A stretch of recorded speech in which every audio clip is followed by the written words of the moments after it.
मैं डॉक्टर शैजा सोनी, विघ्नहर्ता हॉस्पिटल रीवा से।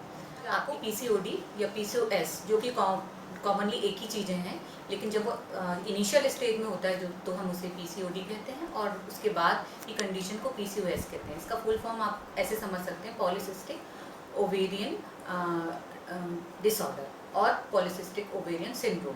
तो इसमें होता क्या है, इसमें हमारे पास मरीज आती हैं और विभिन्न लक्षण लेके आती हैं, और उन लक्षणों का कारण क्या होता है। तो उसकी बेसिक पैथोलॉजी यूट्रस से रिलेटेड है और ओवरी से रिलेटेड है। तो ओवरीज जो हैं, इसमें छोटे छोटे जगह जगह काले निशान पड़ रहे हैं, वेट बढ़ रहा है।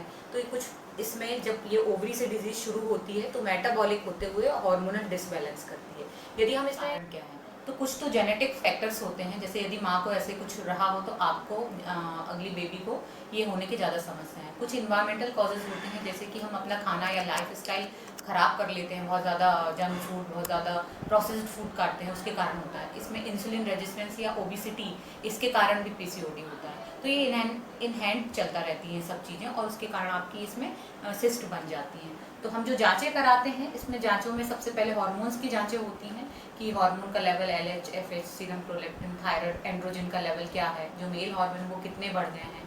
फिर हम इसमें एक सोनोग्राफी कराते हैं जिसमें मल्टीपल यहाँ सिस्ट दिखती हैं, और ये किडनी सिस्ट हैं। लगभग ये सिस्ट 12 से ज़्यादा हैं, 2 से 9 mm होती हैं, छोटी छोटी होती हैं, और इसमें कोई भी एग मैच्योर होके एग रिलीज़ नहीं कर पाता। कोई भी अच्छे से सिस्टम उनका मैच्योर होके जो एग रिलीज़ होने की प्रोसेस मंथली होती है वो नहीं हो पाती है। इसीलिए मंथली या मेंसेस का जो साइकिल है, जो मंथ में होना चाहिए 28 से 30 दिन, 35 दिन के बीच जो उसका नॉर्मल तरीका होता है होने का, वो नहीं हो पाता है। तो इस तरीके से हमारे पास महिलाएं आती हैं अलग अलग लक्षण लेके। इनको हम ग्रुप में बांट सकते हैं, जैसे कि मरीज आता है, पेशेंट आते हैं जिनकी शादी नहीं हुई है, उन्हें पीसीओडी है, तो हम उनको कुछ दवाइयाँ, ओसीपीज वगैरह, कॉन्ट्रासेप्टिव पिल्स वगैरह, या हार्मोन को सही करने की टैबलेट देते हैं। कभी कभी एंड्रोजन को ठीक करने के लिए, या इंसुलिन इनसेंसिटिविटी जो हो गई है उसको, रेजिस्टेंस हो गया है इंसुलिन, उसको ठीक करने के लिए दवाइयाँ देते हैं।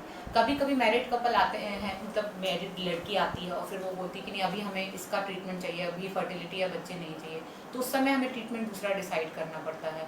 फिर कभी ये इसलिए भी आते हैं इनफर्टाइल कपल कि हमारे बेबीज़ या बच्चे नहीं हो रहे, इश्यूज़ नहीं हो रहे, तो हमें उसको उस तरीके से ट्रीट करना पड़ता है। तो इसका जो अब क्या ट्रीटमेंट होगा किसी का, तो एक वो अप्रोच उसकी हर एक पेशेंट के लिए दूसरी हो सकती है, लेकिन कॉमन कुछ दवाइयाँ हैं जो इसमें हार्मोन को करने। ब्लैक्स बन जाते हैं या बलून्स जैसे बन जाते हैं, उनको हम सिस्ट कहते हैं। ठीक है, ये बबल्स जैसे दिखते हैं। ठीक, तो इसमें लक्षण जो होते हैं, हमारे पास अलग अलग ग्रुप की महिलाएं आती हैं। ठीक है, वो अलग अलग लक्षण लेके आती हैं, जैसे कि ये फर्टिलिटी वाले ग्रुप मीनार्की से लेके प्री मेनोपॉजल तक कभी भी हो सकता है। मीनार्की यानी फर्स्ट पीरियड जब स्टार्ट होता है, तो इसके जो लक्षण होते हैं वो शुरुआत में यही होते हैं कि हमको महीना कम आ रहा है, या फिर डिले आ रहा है, 2 महीने में, 3 महीने में एक बार आ रहा है, किसी किसी का वजन बढ़ रहा है, और बालों की ग्रोथ, हेयर पे या हेयर ग्रोथ जिसे कहते हैं, दाढ़ी पे, इधर इधर वाले एरिया में, बैक में, इसमें हो रहा है, गर्दन का कलर काला हो रहा है, या जगह जगह काले निशान पड़ रहे हैं, वेट बढ़ रहा है।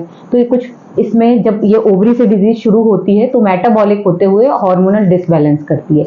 यदि हम इसमें जांचें करें, बायोकेमिकल जांचें करें, तो बायोकेमिकल जांच में हम देखेंगे कि इसमें आपके हार्मोनल टेस्ट सब बदल जाते हैं, जैसे कि LH, FSH का लेवल, सीरम प्रोलैक्टिन का लेवल, थायराइड का लेवल भी, और टेस्टोस्टेरोन या एंड्रोजन की जो मात्रा होती है, जो मेल हार्मोन है, वो इसमें बढ़ जाता है इन सिस्ट के कारण। तो महिला को उस तरह के लक्षण होते हैं। तो जो हमारे पास अधिकतर लड़कियां आती हैं, तो कभी कभी कम उम्र की लड़कियां भी आती हैं, और कभी कभी हमारे पास बिना मैरिज के, बिफोर मैरिज महिलाएं आती हैं, और कई बार आफ्टर मैरिज आती हैं। तो उनको हम 2 ग्रुप में ट्रीटमेंट करते हैं।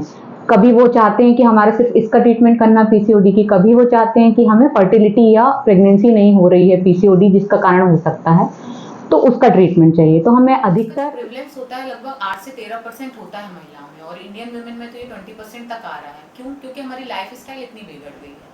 तो हमें इसके सुधार कैसे करना है, या हम इसका ट्रीटमेंट कैसे करना है? तो ट्रीटमेंट के लिए सबसे पहले हम जेनेटिक कॉज को तो नहीं बदल सकते, लेकिन अपनी लाइफ स्टाइल का बहुत अच्छे से मॉडिफिकेशन कर सकते हैं। तो जब आपको इतना ज़्यादा लेवल हार्मोन्स के गड़बड़ हो जाते हैं तो हम हार्मोनल ट्रीटमेंट देते हैं। इसके बाद हमें क्या करना है अपनी लाइफ स्टाइल के लिए, तो शारीरिक व्यायाम या एक्सरसाइज बहुत ज़्यादा ज़रूरी है, जिसमें कार्डियोवास्कुलर एक्सरसाइजेस, कुछ वेट ट्रेनिंग, स्ट्रेंथ ट्रेनिंग करनी है। और उसके बाद क्योंकि महिलाओं को एंजाइटी या डिप्रेशन, ये भी ऐसी चीज़ें हैं, तो आपको योगा, रिलैक्सेशन, ये सारे आसन भी ट्राई, कोशिश के साथ मैंने ये आपको जानकारी दी है। प्लीज़ देखिए, सब्सक्राइब करिए एंड